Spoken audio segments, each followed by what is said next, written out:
জনাব আনিস আলমগীর, আপনি খেয়াল করেছেন গতকালকে সরকারের সঙ্গে প্রধান উপদেষ্টার সঙ্গে বিএনপির যে বৈঠকটা হলো, সেই বৈঠকের পর রাজনীতিতে যেন এক ধরনের টানাপোড়েন আমরা লক্ষ্য করছি। সেটা হলো নির্বাচনের ডেট নিয়ে। বিএনপি বলছে যে নির্বাচনের ডেট ডিসেম্বরে হওয়া উচিত, তারা একটা রোড ম্যাপ চায়। এগুলো আপনি শুনেছেন, নতুন করে বলার কিছু নেই। এগুলোকে কেন্দ্র করে আপনি কি মনে করেন যে এতদিন যে এই অন্তর্বর্তীকালীন সরকার সকল রাজনৈতিক দলগুলোর কাছ থেকে এক ধরনের সমর্থন পেয়ে এসেছিল, সেই ধারায় কি কিছুটা ব্যত্যয় ঘটতে যাচ্ছে আগামীতে? আমি খুব দেখি না এই জায়গায়, কারণ তারা বলেছে যে জুনের মধ্যে আমরা করে ফেলবো, জুনের পেছনে যাবে না। আর বিএনপি বলছে ডিসেম্বরের মধ্যেই করতে হবে, বা ডিসেম্বরের মধ্যে আমরা চাই। ডিসেম্বরের মধ্যে চাই মানে জানুয়ারি ফেব্রুয়ারি গেলেও যে খুব যে এটা অন্যায় হয়ে যাবে বা অন্যরাও মাইন্ড করবে তা না, কারণ ফেব্রুয়ারির শেষ থেকে আবার যেহেতু রোজা আসতেছে, রোজার পরে বর্ষা শুরু হবে, তো সিজন আসলে জুন আসলে এমনি খাটে না। মোট কথা হচ্ছে ফেব্রুয়ারি হচ্ছে মেইন সময় এখন। ফেব্রুয়ারি জামাত ইসলামও ফেব্রুয়ারি ব্যাপারে সম্মতি দিয়েছে। তো আমার মনে হয় রাজনৈতিক দলগুলো যদি চাপ থাকে ফেব্রুয়ারির মধ্যেই ইলেকশন করতে পারে। কিন্তু জামাতের কথার মধ্যে একটা ফাঁক আছে আমার যতটুকু মনে হলো। জামাত বলছে যদি সংস্কার ঠিক মতো না হয়, সরকার যদি সময় চায়, আমরা তাহলে সময় দিতে চাই, বাট আমরা চাই যে ফেব্রুয়ারির আগে ইলেকশন হয়ে যাক। তার মানে তারা ধরি না, কি জানি বলে, ধরি মাছ না পানি। হ্যাঁ, তারা যাতে তাদের গায়ে না লাগে তাদের অভিযোগটা, আবার পাবলিক যাতে না বলতে পারে যে জামাত আসলে এখানে ষড়যন্ত্রের মধ্যে আছে। তারা সরকারকে চায় যে আরো দীর্ঘায়িত করুক। সরকার যে ইচ্ছা, সরকারের কোনো কোনো ব্যক্তির যে ইচ্ছা দীর্ঘদিন ক্ষমতায় থাকা, অনির্বাচিত হয়ে ক্ষমতা ভোগ করা, সেটা যেহেতু যেমন বিএনপি চাচ্ছে না, বিএনপি বারবার স্মরণ করে দিচ্ছে আপনারা অনির্বাচিত এবং আপনাদের দায়িত্ব আপনারা পালন করে বিদায় নেন। তো সেই জায়গায় জামাত কিন্তু সরকারের সাথে সুর মিলিয়ে আছে। জামাত চাচ্ছে না যে ইলেকশন হয়ে যাক, তাদের যে খুব একটা লাভ তা না। তারা জানে যে ইলেকশন হলে হয়তো তারা সরকার তো গঠন করতে পারবে না, কারণ তাদের যে ভোট ব্যাংক সেটাতে বলে না যে আনইউজুয়াল কিছু না ঘটলে তারা সরকারে যেতে পারবে। তো সেই প্রেক্ষিতে জামাতের এই জায়গায় একটু সন্দেহজনক আছে কথাবার্তায়।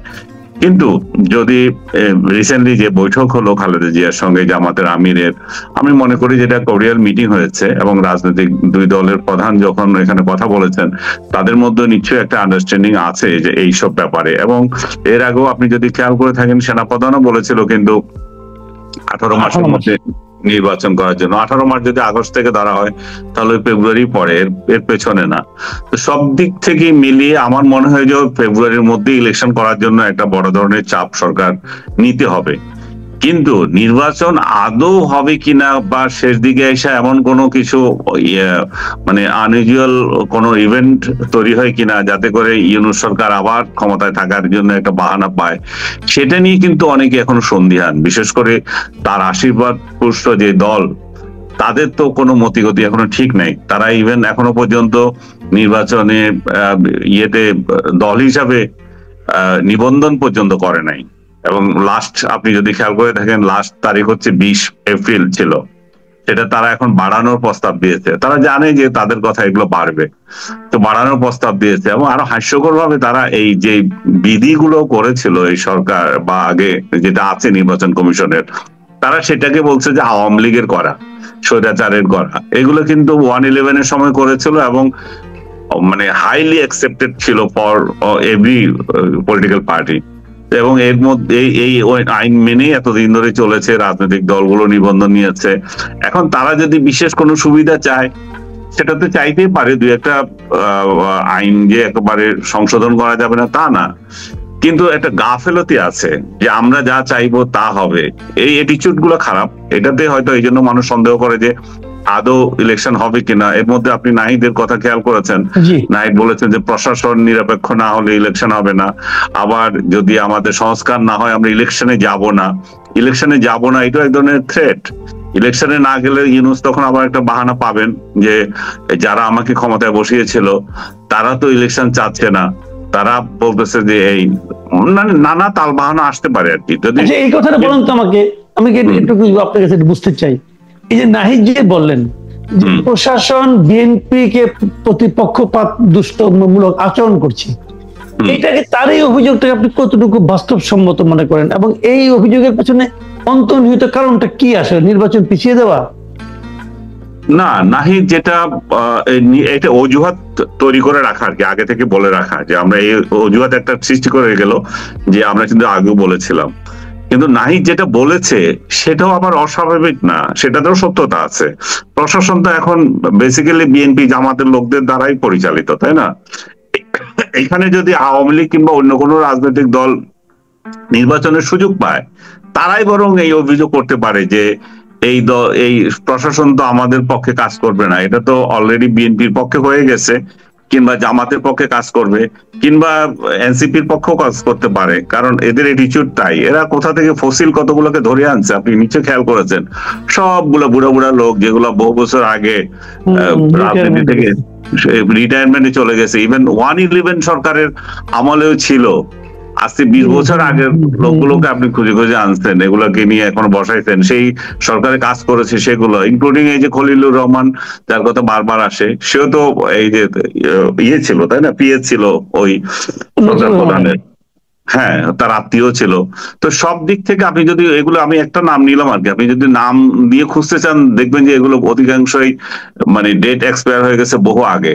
তো এদের দ্বারা, এবং এদেরকে তো নাহিদরা বা বিএনপি এরাই তো আওয়ামী লীগকে ঝাঁটাই বিদায় করা, আওয়ামী লীগের গন্ধ পেলে লোকগুলোকে বের করে দাও, এগুলো করেছে, তাই না? এর ফলে কি হয়েছে? এর ফলে একদলীয় একটা কর্তৃত্ব তৈরি হয়েছে, ভারসাম্য নষ্ট হয়ে গেছে। এখন আওয়ামী লীগ যে নাই, এখন বলো যে স্বৈরাচারের দোষ, তোমরা আওয়ামী লীগকে বলতেছো না আওয়ামী লীগকে আমাদের খায়েশ নাই, আওয়ামী লীগ আসুক। কিন্তু আওয়ামী লীগ না থাকলে কি হয় সেটা তো দেখতে পাচ্ছি, একদল লুটপাট করতেছে, এই লুটপাট আরেক দল এখানে প্রোটেকশন দেওয়ার জন্য আর কেউ নাই। এখন যেটা হয়, রাজনৈতিক দলের অনুপস্থিতিতে এটা হয়, রাজনৈতিক দল যখন প্রতিপক্ষ থাকে তখন এরা সাবধানে কোনো কিছু করে, যে সেইভাবে যার তার উপর আক্রমণ করতে পারে না, খেতে যেতে পারে না, দেখে যে না ভাই আমাদের প্রতিপক্ষ আছে। যেহেতু এখন কোনো রাজনৈতিক সরকারই নাই, তাহলে বিভিন্ন সরকারের তো কোনো দায়িত্বই নাই এই রাজনীতি নিয়ে। আর অন্যান্য রাজনৈতিক দলগুলো যে যার মতো লুটতেছে, কারণ তাদের সরকারের তো বদনাম হচ্ছে না, বদনাম তো হচ্ছে ইউনূস সরকারের। আচ্ছা, আরেকটা জিনিস আপনি খেয়াল করবেন যে আমি যে কথাটা বললাম যে প্রধান উপদেষ্টার সঙ্গে বিএনপির বৈঠকের পর আমি যেন হঠাৎ করে একটু খেয়াল করলাম, একই দিনে আমি আজকের পত্রিকার কয়েকটা নিউজ আপনাকে বলি। দেখেন, চট্টগ্রামের থানা ঘিরে পাল্টাপাল্টি অবস্থান বৈষম্য বিরোধী ও ছাত্রদল নেতাকর্মীদের। আরেকটা নিউজ হলো আপনার সিলেটে বৈষম্য বিরোধী ছাত্র আন্দোলনের জেলা কমিটির সদস্য সচিবের স্বাক্ষরে আহ্বায়ককে অব্যাহতি। আবার একটা নওগাঁয় বাসায় ঢুকে বৈষম্য বিরোধী ছাত্র আন্দোলনের সংগঠককে কুপিয়ে জখম। মানে বৈষম্য বিরোধী ছাত্র আন্দোলনের বিরুদ্ধে অথবা এক ধরনের যেন কেমন শক্তি প্রয়োগের মতো ঘটনা আমি যেন দেখতে পাচ্ছি গত একদিনেই। তো এটা কি নতুন কিছু ইন্ডিকেট করে আপনার কাছে মনে হয়? এটা আমার মনে হয় না এটা একদিনের কোনো প্রতিফলন, এটা আপনি দীর্ঘদিন থেকে চলে আসতেছে তাদের মাঠ পর্যায়ে। বিএনপি জামাত এক সময় উচ্চ পর্যায়ে ওরা মাঠ দখল নিয়েছিল বা ক্ষমতা দখল নিয়েছিল, যে ক্ষমতায় কে যাবে, তো ওদের মধ্যে একটা সমঝোতা হয়ে গেছে, ওরা এখন ভাগাভাগি করে খাচ্ছে বিভিন্ন জায়গায়। প্রশাসনে আছেন, বিভিন্ন জায়গায় বলেন, চাঁদাবাজিতে বলেন, বিএনপি জামাতের একটা ভাগ আছে, কিন্তু বৈষম্যরা ওই রকম ভাগ পায় নাই। তো এরা যখন বলছে যে আমরা তো সরকার গঠন করছি, আমরা এই করছি সেই করছি, চাঁদাবাজিতে আছে ছাত্র দল, যুব দল, এরা এই ভাগাভাগির মধ্যে সমস্যা হচ্ছে। এটা ভাগাভাগি ছাড়া আর কোনো সমস্যা না, এরা সেন্ট্রালি নিয়ন্ত্রিত বা কেন্দ্রের ইশারা এগুলো হচ্ছে আমি বিশ্বাস করি না। কারণ আপনি যখন মাঠের মধ্যে খেতে যাবেন একা, তখন আপনার প্রতিপক্ষ যখন একটা দাঁড়ায়, তখন এদেরকে তো আপনি সামনে আসতে দেবেন না। চিটংয়ে যেটা হয়েছে, মনে করেন যে একজন ভদ্রমহিলা জয়েন করবেন বা আছেন, ওনাকে না করছে ছাত্রদল, এবং এখানে বৈষম্য বিরোধী তারা তার পক্ষ নিয়েছে। এখানেও কিন্তু মাঠ দখলের একটা বিষয় আছে, এখানে যে অর্থনৈতিক লেনদেন আমি তা বলবো না, ক্ষমতা প্রদর্শন।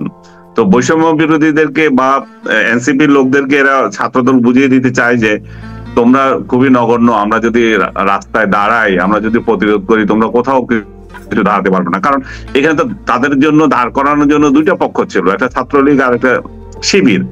শিবির এখন নিচুপ থাকলে ছাত্রলীগ তো হাওয়া, সো এখন তাদের প্রতিপক্ষ হয়ে গেছে বৈষম্য বিরোধীরা। স্বাভাবিকভাবে তাদের সাথেই সংঘাত হবে, এটার অস্বাভাবিক কিছু না। আচ্ছা, এইটা যে এই যে আপনি কথাটা বললেন না, ওই যে আপনার একজন শিক্ষককে আসতে না বলা, এই শিক্ষককে আসতে না বলার যে একটা সংস্কৃতি আমরা সম্প্রতি দেখলাম কয়েকদিন আগে, দেশের 135টা কলেজের নতুন অধ্যক্ষ নিয়োগ দিয়েছে শিক্ষা মন্ত্রণালয়।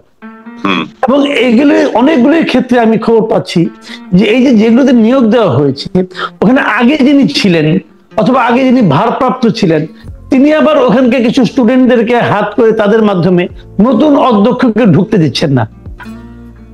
এই ধরনের একটা কালচার কিন্তু অনেক জায়গায় দেখতে হবে, অনেক জায়গায় খবরও পেয়েছি। আমি আজকেও একটা খবর পেলাম যে কিশোরগঞ্জের বাজিতপুর কলেজের নতুন একজন অধ্যক্ষ জয়েন করতে গেছেন গাজীপুর থেকে, সে ঢুকতেই পারছে না, তাকে ওখানে স্টুডেন্টরা তার বিরুদ্ধে বলছে আপনি ঢুকলে আপনাকে মারা হবে, হ্যান হবে, তেন হবে। কেন এটা কেন এই প্রবণতাটা কেন হচ্ছে?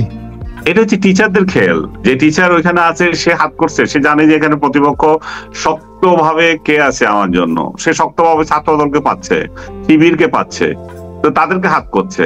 আর যদি আপনি যদি বলেন যে এই কালচার কারা তৈরি করেছে, এই কালচার আবার তৈরি করেছে এরা বৈষম্য বিরোধীরাই। আপনি দেখেন 5 আগস্টের পরে এরা কিভাবে শিক্ষকদেরকে অপমান করেছে বিভিন্ন প্রতিষ্ঠানে, একটার পর একটা কান ধরিয়েছে, রিজাইন করিয়েছে। এখন এরা আবার ত্রাতা শাস্তে আসছে, যেহেতু নতুন কাউকে যাদেরকে দিয়েছে তারা তাদের পক্ষে কেউ আছে এবং তাদের পক্ষে আছে বলে তাদেরকে বসাতে যাচ্ছে। এখন পুরনো লোকদের সাথে এখন সংঘাত তৈরি হয়েছে, এগুলো জাস্ট লেনদেনের ব্যাপার। ওরা ওই যে লোকগুলো এখন আছে তারা মানে তাদের প্রতিপক্ষকে ঘায়েল করার জন্য টাকা দিচ্ছে, এই টাকা দেওয়াতে এগুলো এদের জন্য কাজ করতেছে। এখানে কোনো আদর্শ নাই, এখানে কোনো শিক্ষকদের প্রতি তাদের যে মায়া মমতা আছে তা না। এরা শিক্ষকদের মানে ডক্টর ইউনূসের আমলে শিক্ষকদের মর্যাদা একেবারে মাটিতে মিশিয়ে গেছে। এখানে আর কোন শিক্ষক কাউকে আপনার লেসন দেওয়ার রাখে না, চাকরি রক্ষা করার হচ্ছে যে তাদের বড় কাজ। একটা টিচার কাউকে বকা দেবে পড়াশোনার জন্য বা অন্য কাজের জন্য, ওই জিনিস, ওই সংস্কৃতি ধ্বংস হয়ে গেছে বাংলাদেশে। এটা আর কয় বছর আসবে আমি জানি না, শিক্ষার এই পরিবেশ। আচ্ছা, আরেকটা যে কথা বলে আমি শেষ করব, আপনি নিশ্চয়ই খেয়াল করেছেন গত কিছুদিন ধরে এক ধরনের সোশ্যাল মিডিয়া এবং বিভিন্ন জায়গায় এক ধরনের প্রচারণা চলছে যে দেশ খুব ভালো চলছে, পলিটিক্যাল গভর্নমেন্ট আসলে আবার লুটপাট শুরু হবে, ইংলিশ সরকার ভালো চালাচ্ছেন, তাকে 5 বছর রাখা হোক, কেউ বলছেন 10 বছর রাখা হোক। এই যে জিনিসটা এই যে একটা আপনার মানে আমরা প্রচারণা দেখছি, আসলে এই প্রচারণা, এই যে ইংলিশকে 5 বছর রাখার যে তত্ত্বটা, এটা আসলে শুরুটা কোথা থেকে হয়েছিল আপনি কি এটা খেয়াল করেছেন? অথবা এটা এখন কিভাবে, এটা কি আসলেও আদৌ সম্ভব এবং এভাবে রাখাটা কি ঠিক হবে কিনা গণতন্ত্রের জন্য? অথবা গণতন্ত্র এবং সংস্কার দুইটা কি মানে পরস্পরের পরিপূরক, নাকি একটা থাকলে আরেকটা না থাকলেও চলে? না, এটা তো রাখা মোটেও উচিত হবে না। এবং আমি মনে করি যে এটা ইউনূসের লোকেরাই প্রচার করছে। আপনি যদি দেখেন ফেক অ্যাকাউন্ট থেকে একটা 100-200 একই রকম স্ট্যাটাস আপনি নিশ্চয় একটা খেয়াল করেছেন। 9 তারিখ 10 তারিখের পরে এপ্রিলের এই দেশে কি জানি হয়ে যাবে একটা স্ট্যাটাস দিয়েছিল, কয়েক হাজার গেছে। তো কই 9 তারিখ 10 তারিখের পরে এই দেশে আর কি বন্যা হয়ে গেছে কি বলে বিনিয়োগের। এই স্ট্যাটাস গুলো খুলে যদি দেখেন আপনি, এগুলো সব সাজানো এবং তৈরি করা, এবং একই স্ট্যাটাস কপি করে দিচ্ছে। এগুলো ইউনূস বাহিনী, এদের বট যেগুলো বলে, এরা এগুলো করতেছে যে ডক্টর ইউনূসকে আকাশে তোলার জন্য। আমি জানি না উনি ব্যক্তিগতভাবে চান কিনা আরো 5 বছর থাকবেন, ওনার কোনো ব্যক্তিগত খায়েশ আছে কিনা, কিন্তু তার চারপাশের কিছু লোকের অবশ্যই আছে, তারা এগুলো করাচ্ছে।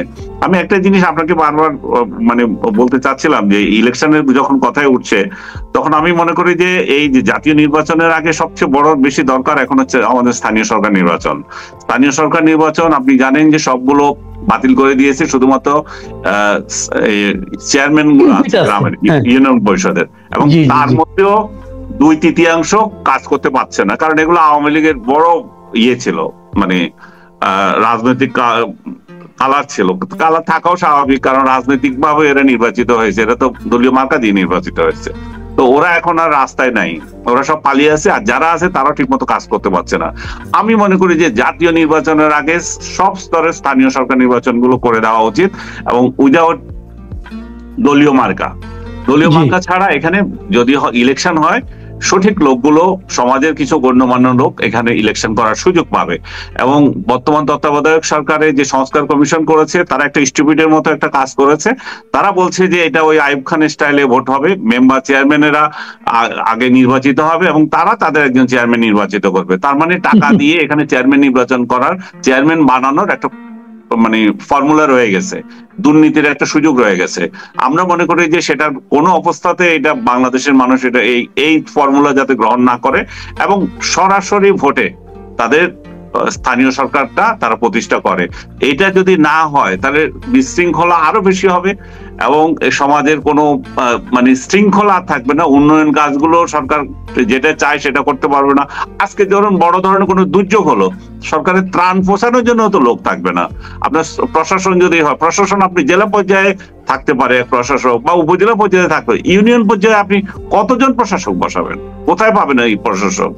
তো আমি মনে করি যে দলীয়, এটা কেবল দুর্যোগ নয়, কিন্তু আপনি একটা জিনিস জানবেন, আমি বলি আপনাকে, পৌরসভার চেয়ারম্যানদের হাতে, কমিশনারদের জন্য প্রায় 21টা কাজ থাকে যেটা নাকি পাবলিক রিলেটেড।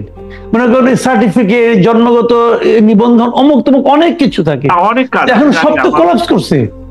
আমি জানি, এটা আমাদের অভিজ্ঞতা আছে এটা, কারণ আমার পারিবারিক ভাবে আমরা দেখেছি এগুলা। আমার লোকজন ছিল, আমার আত্মীয় স্বজন, ঘরের মানুষ সবাই ছিল এগুলো এইসব ইলেকশনে। তো আমি মনে করি যে স্থানীয় সরকার নির্বাচন একটা খুবই গুরুত্বপূর্ণ, সরকারের উচিত এটা করা। দ্বিতীয়ত, স্থানীয় সরকার নির্বাচন আরেকটা পরীক্ষা হবে ডক্টর ইউনূস সাহেব যে নির্বাচন কমিশন সাজিয়েছেন, তারা কতটুকু এফিশিয়েন্ট, তারা কতটুকু নিরাপদ একটা নির্বাচন দিতে পারবে, নির্দলীয় নির্বাচন দিতে পারবেন, তারা কতটুকু ভাবে এই নির্বাচন সুষ্ঠুভাবে সম্পাদনা করতে পারবেন, তারও একটা বড় পরীক্ষা হবে। ইউনূস সরকার শুধুমাত্র আসলেন, আইসা আরেক সরকারকে ক্ষমতা দিয়ে গেলেন, তা কেন হবে?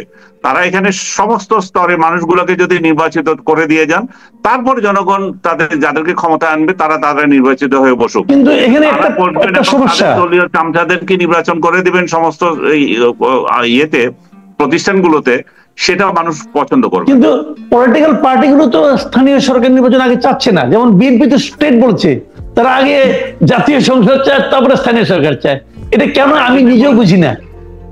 তারা যখন বলেছে সেটা আমারও তখন সমর্থন আছে, কারণ তারা এই জন্যই বলেছে আপনার কোনো রোড ম্যাপ নাই। ডক্টর ইউনূস বলে দিক, আমি এই স্থানীয় সরকার নির্বাচনগুলো এত তারিখের মধ্যে সম্পন্ন করব, এত তারিখের মধ্যে আমি করব, নির্বাচন করব। আমার মনে হয় তখন তারা আর বিরোধিতা করবে না। তারা যখন দেখবে যে স্থানীয় সরকার নির্বাচন নিয়ে আপনি ব্যস্ত, আসল নির্বাচন নিয়ে কোনো খবর নাই, তখন তাদের এই জন্য গায়ে লাগছে। আমার মনে হয় এটা সরকারের সদিচ্ছার উপর নির্ভর করছে, সরকার আসলে কি চাচ্ছে। জি, অনেক ধন্যবাদ জনাব আনিস আলমগীর।